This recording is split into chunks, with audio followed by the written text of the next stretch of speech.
PM কিষাণৰ new এটা update লৈ আহি আছোঁ।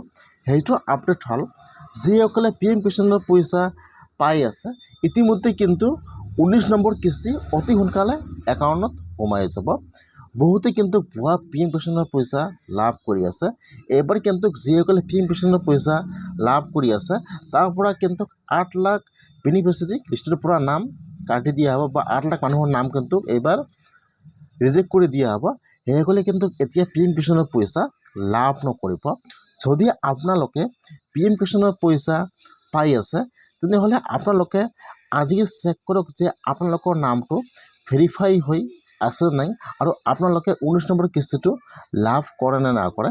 এতিয়া কিন্তু আপোনালোকে আপোনাৰ নিজৰ মোবাইলৰ পৰা চেক কৰিব পাৰিব আপোনাৰ নামটো ভেৰিফাই হৈ আছে নাই বা আপোনাৰ একাউণ্টত 19 নম্বৰ কিস্তি সোমাবনে নোসোমায়।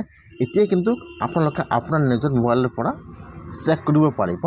যদি আপোনালোকৰ নামটো ভেৰিফাই হৈ আছে তেনেহ'লে ইয়াত শ্ব' কৰিব আৰু যদি আপোনালোকৰ নামটো লিষ্টৰ পৰা কাটি গৈছে তেনেহ'লে ইয়াত শ্ব' নকৰিব।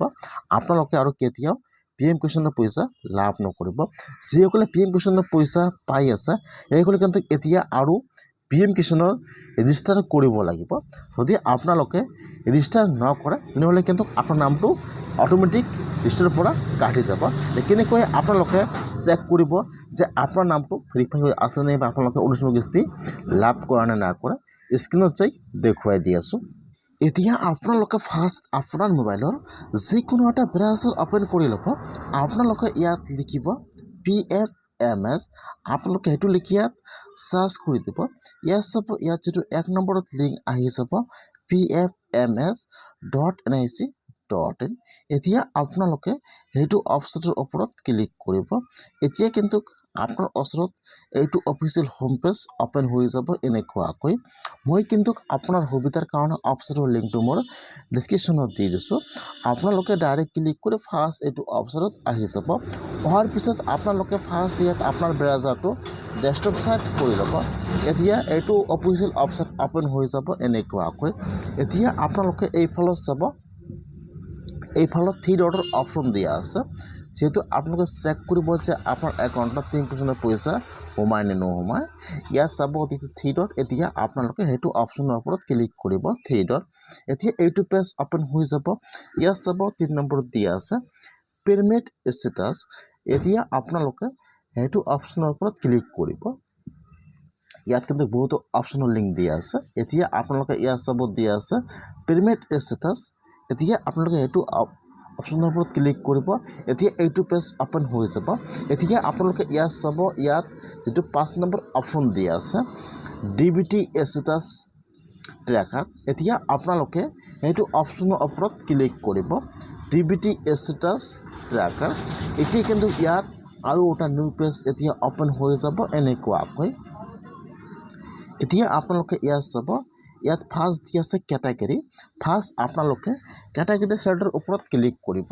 ইয়াত কিন্তু সকলো স্কিমৰ নাম আহি যাব।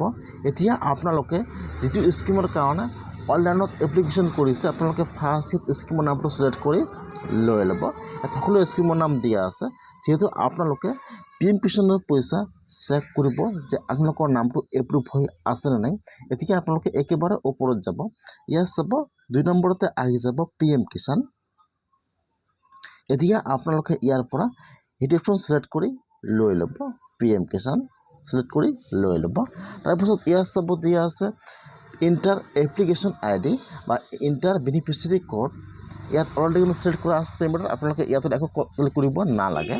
ইয়াত চাব দিয়া আছে ইণ্টাৰ এপ্লিকেশ্যন ID অথবা আপোনাৰ যিটো PM কিষাণৰ এপ্লিকেশ্যন ID নম্বৰ আছে ইয়াত বহাই দিব পাৰে অথবা যিটো আপোনাৰ বেনিফিচিয়াৰী কোড দিয়া আছে আপোনালোকে ইয়াত দুটাৰ যিকোনো এটা বহাই দিলে হৈ যাব। অথবা আপোনালোকে ইয়াত যিটো আপোনাৰ PM কিষাণৰ ID নম্বৰ আছে ইয়াত বহাই দিব আৰু তলত যিটো কেপচা দিয়া আছে এতিয়া আপোনালোকে ইয়াত কেপচাটো বহাই দিব। কেপচাটো বহাই দি আপোনালোকে এতিয়া চাৰ্চৰ ওপৰত ক্লিক কৰিব।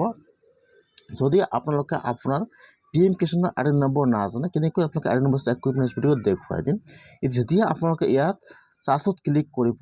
এতিয়া কিন্তু ইয়াত শ্ব' কৰিব আপোনাৰ ফুল নেম আহি যাব, আপোনালোকে কিমানটা কিস্তি পাইছে সকলো শ্ব' কৰিব আৰু আপোনাৰ একাউণ্টত 19 নম্বৰ কিস্তিটো সোমাই নে নোসোমায় আৰু আপোনাৰ নামটো এপ্ৰুভ হৈ আছে ইয়াত কিন্তু সকলো আহি যাব।